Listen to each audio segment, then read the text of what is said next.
পাঁচটি রাজনৈতিক ভুলের কারণে বিএনপির জনপ্রিয়তা দিন দিন শুধু কমেই যাচ্ছে। আসুন আমরা দেখে নেই সেই পাঁচটি কারণ কি। তার আগে একটু বলে নেই, বিগত 16টি বছর বাংলাদেশের ইতিহাসে সবচেয়ে নির্যাতিত দলের নাম হচ্ছে বিএনপি। সেই বিএনপির উপর যখন এত জুলুম অত্যাচার হয়েছে, তখন এদেশের সাধারণ মানুষ থেকে শুরু করে সবাই বিএনপির জন্য সমব্যথী হয়েছে। পক্ষান্তরে বিএনপি কোনো রকমের কোনো প্রতিরোধ আন্দোলন বা তেমন কোনো জনসম্পৃক্ততামূলক কর্মসূচিতে ব্যর্থ হয়েছিল। সেই বিএনপি আজ যখন ক্ষমতার গন্ধ পেয়ে যাচ্ছে, তখনই তাদের চেহারা পরিবর্তন হয়েছে। আসুন একে একে শুরু করি। বিএনপি জনপ্রিয়তা হারানোর প্রথম কারণ হচ্ছে চাঁদাবাজি। বিভিন্ন পেপার পত্রিকা, ইলেকট্রনিক্স মিডিয়া সবখান থেকে যে ধরনের খবর পাওয়া যাচ্ছে, সেটা হচ্ছে ফ্যাসিস্ট আওয়ামী লীগ চলে গেলেও এখনও চাঁদাবাজি বন্ধ হয়নি, শুধুমাত্র হাত বদল হয়েছে। বিভিন্ন সূত্রে এই তথ্য নিশ্চিত হওয়া গেছে, কিন্তু বিএনপির হাইকমান্ড থেকে বারবারই এ ব্যাপারে কঠোর নির্দেশনা জারি করা হচ্ছে। কিন্তু কে শোনে কার কথা? তৃণমূল বিএনপি থেকে শুরু করে মধ্যম সারির নেতারা যেন এখন ক্ষমতার গন্ধ পেয়েই রাজনীতিকে আয়ের একটি অন্যতম বড় উৎস হিসেবে বেছে নিয়েছে। এই যদি চলতে থাকে, তাহলে বিএনপির জনপ্রিয়তা ক্রমেই কমতে থাকবে। কিন্তু বিএনপির মতো এত নির্যাতিত একটি দলের কাছ থেকে আমরা এটা একেবারেই আশা করতে পারি না। নিউ মার্কেট এলাকার ঘটনার কথাই মনে করুন।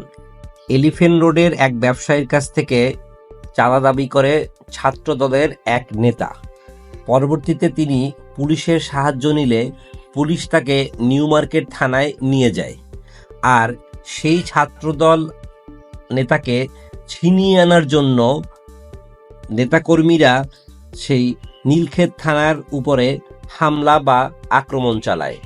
এটা কি বিএনপির চরিত্র হতে পারে? আরে ভাই, যে অপরাধ করেছে তাকে তো পুলিশ ধরবেই, আপনি কেন যাচ্ছেন তাকে ছিনিয়ে আনতে? এটা কি কোনো রাজনৈতিক রাজনৈতিক ব্যবস্থার মধ্যে পড়ে? আপনাদের দলীয় যে ভারপ্রাপ্ত চেয়ারম্যান তারেক রহমান, তিনি কিন্তু এ ব্যাপারে আপনাদেরকে বারবার নির্দেশনা দিচ্ছেন, কিন্তু আপনারা কোনো মতেই তার কথা মানছেন না। তার কথার বিপরীতে গিয়ে তৃণমূল এবং মধ্যম সারির নেতারা বারবার চাঁদাবাজিতে লিপ্ত হচ্ছেন। এবারে আসুন জানা যাক বিএনপির জনপ্রিয়তা হারানোর দ্বিতীয় কারণটি নিয়ে কথা বলা যাক। গত সপ্তাহে নারায়ণগঞ্জ থেকে একটি লোকাল বাসে করে ঢাকায় আসছিলেন বিএনপির এক নেতা। পথিমধ্যে চালক যখন গাড়িটি ব্রেক করেন, তখন ওই নেতার কিছুটা সমস্যা হয়। পরবর্তীতে তিনি ফোন করে বেশ কয়েকজন নেতাকর্মীকে বলেন হোন্ডা নিয়ে গাড়িটিকে আটকাতে।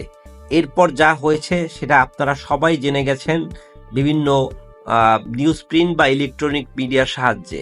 সেই চালককে ধরে মারধর করলো এবং পরবর্তীতে সেই চালককে বলল, তোকে কে মেরেছে সেটা তোর বাপের কাছ থেকে জেনে নিস। ভাই, আপনি যদি এভাবে একজন খেটে খাওয়া দিনমজুরের উপরে আক্রমণ করেন, তাহলে ওই লোকের সাথে সম্পৃক্ত যত লোক আছে তারা সবাই কিন্তু আপনার বিপক্ষে চলে যাবে। ধরুন নারায়ণগঞ্জের সেই রুটের কথাই, সেই রুটের যত চালক, হেল্পার, কন্ট্রাক্টর আছে, তাদের প্রত্যেকটি ফ্যামিলিই কিন্তু বিএনপির উপরে বিল্লা হয়ে যাবে। ফলশ্রুতিতে আপনাদের জনপ্রিয়তা কমে যাবে। একই ঘটনা আপনি যদি অন্য কোনো শ্রেণী পেশার মানুষের উপরে করেন, অর্থাৎ যারা দিনমজুর বা খেটে খাওয়া মানুষ, তাহলে তার উপরে একটা প্রভাব পড়বেই। বিএনপি জনপ্রিয়তা হারানোর তৃতীয় কারণটি হচ্ছে বিভিন্ন এলাকায় মাহফিল বন্ধ করে দেওয়া। হ্যাঁ, এরকম ঘটনা একটি ঘটেছে, একটি না বেশ কয়েকটি ঘটেছে। তবে আমি আমার এই ভিডিওতে প্রমাণসহ একটি বড় ঘটনার উল্লেখ করছি। দোষ ছিল সেই ওয়াজ মাহফিলের, যে বিএনপির নেতাকে সেই ওয়াজ মাহফিলে দাওয়াত না দেওয়া। এখন আপনার যদি মাহফিলে দাওয়াত না পাওয়ার কারণে আপনি মাহফিল বন্ধ করে দেন, তাহলে ধর্মপ্রাণ মুসল্লিরা কি মনে করবে, সেটাকে কি মেসেজ পাবে সেখানকার উপস্থিত বা যারা পরবর্তীতে ঘটনা জানবে তারা, আপনাকে দাওয়াত দেওয়া হয়নি, আপনি সেই মাহফিলে যাবেন না। কিন্তু সেজন্য তো আপনি একটি ধর্মীয় অনুষ্ঠানকে এভাবে বন্ধ করে দিতে পারেন না।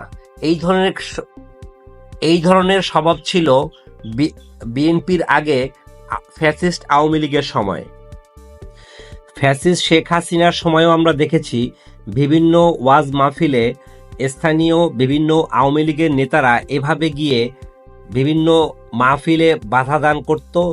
ফলশ্রুতিতে তারা কিন্তু এদেশের সাধারণ মুসলমানদের গণশত্রুতে পরিণত হয়েছিল।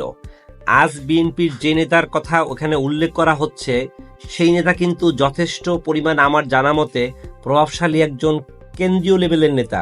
তার কাছ থেকে এ ধরনের আচরণ, এটা ভবিষ্যৎ বিএনপির রাজনীতির জন্য খুবই একটা খারাপ সংবাদ বয়ে আনতে পারে। এটা আপনাদেরকে মাথায় রাখতে হবে।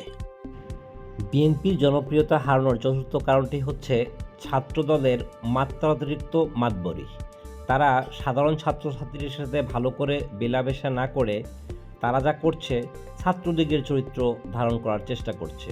হল বাণিজ্য, সিট বাণিজ্য, বিভিন্ন হলের উন্নয়নের টেন্ডার বাণিজ্য, এই দিকে তারা বেশিরভাগ ঝুঁকে পড়েছে।